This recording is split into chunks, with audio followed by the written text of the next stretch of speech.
Hello friends, welcome to our channel Krishna maths class. आज के इस वीडियो में हम कर रहे हैं क्लास 9th की मैथ्स की वर्कशीट नंबर 28 और टॉपिक है सर्वांग समता। इससे पहले आपको पता होना चाहिए कि त्रिभुज की तीनों भुजाएं, तीनों कोण और इसके जो शीर्ष होते हैं, जो कॉर्नर्स होते हैं, वो क्या होते हैं। कोई भी त्रिभुज तीन भुजाओं, तीन कोणों से मिलकर बनता है और जहाँ पे दो भुजाएं मिलती हैं उसको शीर्ष कहते हैं। ठीक है, कोई भी त्रिभुज अगर हम बनाते हैं तो उसमें तीन भुजाएं होती हैं, तीन कोण होते हैं और जहाँ पे दो भुजाएं मिलती हैं आपस में, इसको क्या कहा जाता है? शीर्ष कहा जाता है। ठीक है। सर्वांग समता का अर्थ है ऐसी आकृतियां जिनके सभी अंग या समान यानी बराबर हो। सर्वांग समता, सर्वांग समता मतलब सर्व अंग समता। इसका मतलब होता है सर्व मीन्स सभी, अंग माने अंग, समता माने समान। इसका मतलब ऐसी दो आकृतियां जिनके सभी अंग समान हो, बराबर हो, उन्हें क्या कहा जाता है? सर्वांगसम आकृतियां कहा जाता है। ठीक है। सर्वांगसम आकृतियां समान आकार और समान माप की होती हैं। आइए बच्चों, अपने आसपास की चीजों में सर्वांग समता ढूंढने का प्रयास करते हैं। अपने दोनों हाथों को एक दूसरे के ऊपर रखिए, जैसे नमस्ते करते हैं आप देखेंगे कि दोनों हाथ एक दूसरे को पूरी तरह ढक लेंगे, क्योंकि दोनों का आकार और माप बराबर है, इसलिए आपके दोनों हाथ सर्वांगसम हैं। ठीक है।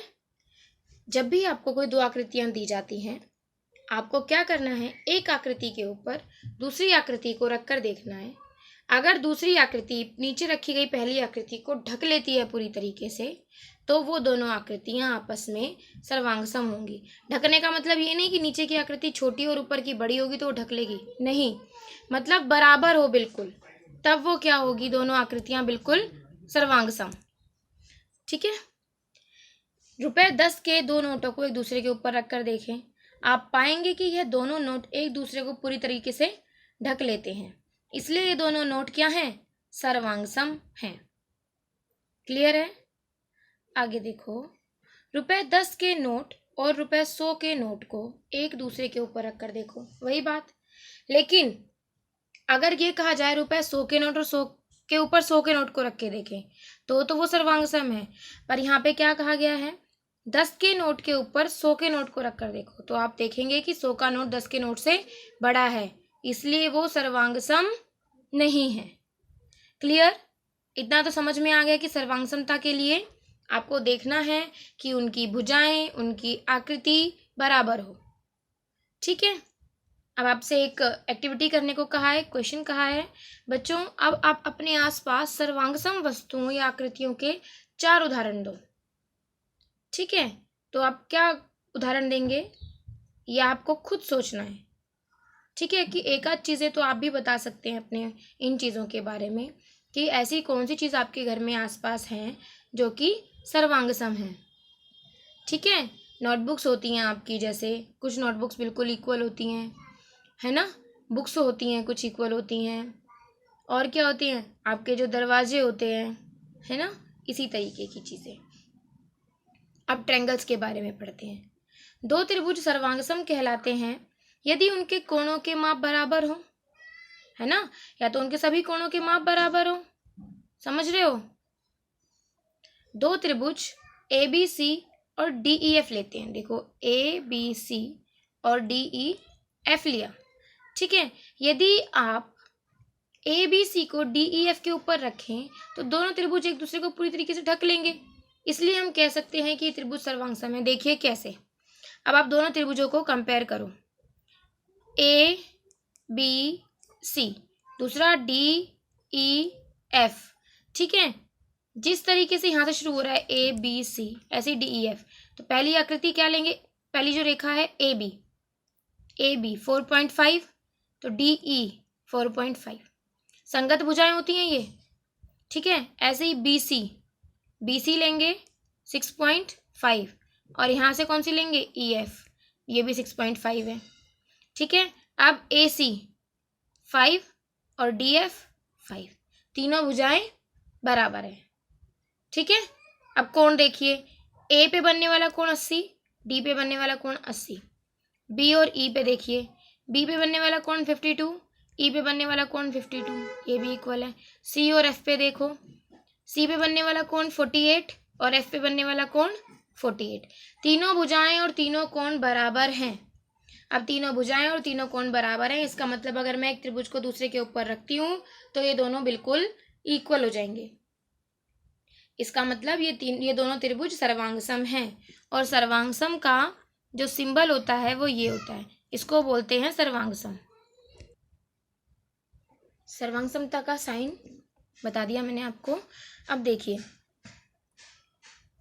जैसे मैंने अभी आपको यहाँ से बताया कि ए बी बराबर है डी ई के, तो ये क्या है, संगत भुजाएं हैं। ठीक है, कोण ए बराबर है कोण डी के, तो ये संगत कोण है।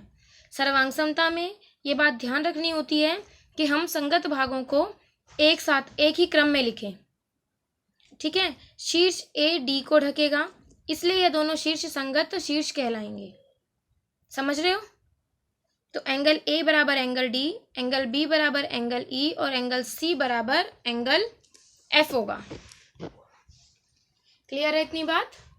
अब इसलिए क्या होगा, त्रिभुज एबीसी सर्वांगसम त्रिभुज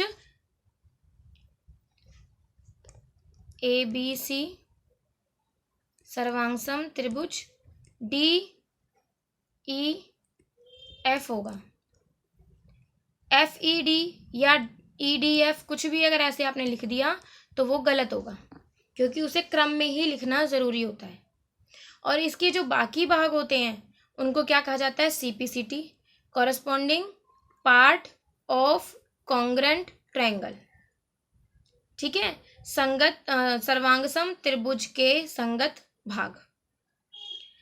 एक चीज और, इसकी प्रॉपर्टीज होती हैं, जैसे इसकी हमने तीनों भुजाएं और तीनों कोण बराबर दे रखे हैं यहाँ पे, तो अगर हमें प्रूफ करने हो तो प्रॉपर्टीज भी इसकी आगे पढ़ेंगे हम। एस एस एस जैसे साइड साइड साइड, यानी भुजा भुजा भुजा, अगर दो त्रिभुजों की तीनों भुजाएं आपस में बराबर हो जाएं, तीनों कोण आपस में बराबर हो जाएं, दो भुजा और उनके बीच का कोण बराबर हो जाए, तो ये कुछ प्रॉपर्टीज होती हैं जिससे त्रिभुज क्या बन जाते हैं, सर्वांगसम। ठीक है, समझ पा रहे हैं आप अच्छे से?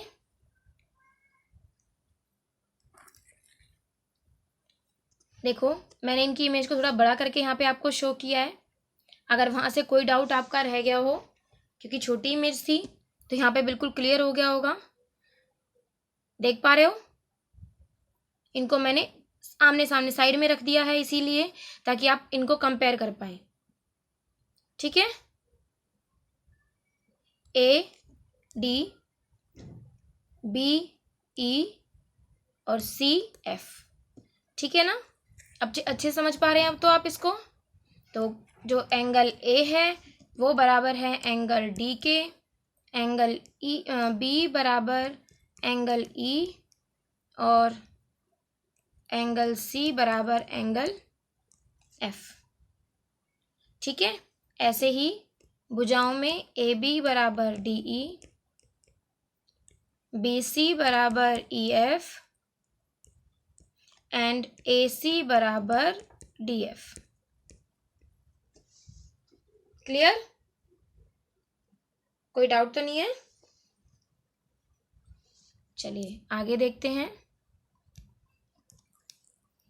आगे हमें कुछ क्वेश्चंस दिए हैं जो सॉल्व करने हैं, सॉल्व करते हैं क्वेश्चन।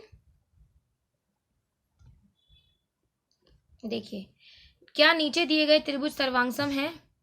यदि हाँ, तो क्या आप इन त्रिभुज के संगत भागों के नाम लिख सकते हैं? बिल्कुल लिख सकते हैं। देखिए,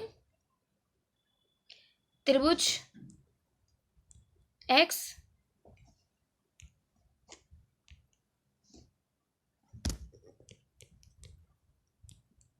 वाई जेड और त्रिभुज, अब देखो कंपेयर कैसे करोगे। एक्स का एंगल 50, यहाँ पे एल का 50 है, वाई का 110, एम का 110 है, तो एल एम एन। ठीक है, अब देखेंगे एंगल एक्स बराबर एंगल एल, एंगल वाई बराबर एंगल एम, एंगल जेड बराबर एंगल एन। ये तो हो गए सभी कोण बराबर। अब भुजाएं चेक करते हैं। एक्स वाई 4 सेंटीमीटर है, एल एम भी 4 सेंटीमीटर है।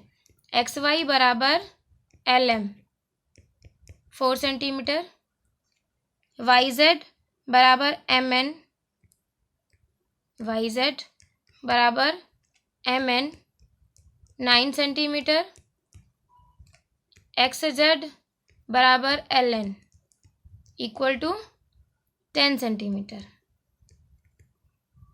समझ पा रहे हैं? यानी कि दोनों त्रिभुज सर्वांगसम हैं।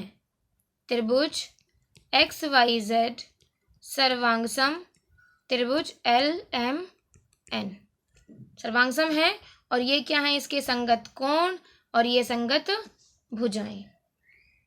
संगत भाग पूछे थे ना, तो ये तो संगत कोण और ये क्या हो जाएंगे? संगत भुजाएं। तो क्लियर हो गया होगा, समझ आ गया होगा। ठीक है, सर्वांग समता क्या होती है, कैसे सॉल्व करते हैं। ठीक है, अगर आपको वीडियो समझ आई है, अच्छी लगी है, तो वीडियो को लाइक कीजिए और इसे ज़्यादा से ज़्यादा शेयर कीजिए ताकि और बच्चे भी पढ़ पाएँ। और चैनल को सब्सक्राइब कीजिए अगर आपने नहीं किया है तो। बेल आइकन को भी प्रेस कीजिए ताकि आने वाली अगली वीडियो का नोटिफिकेशन भी आपको मिल जाए। Thank you.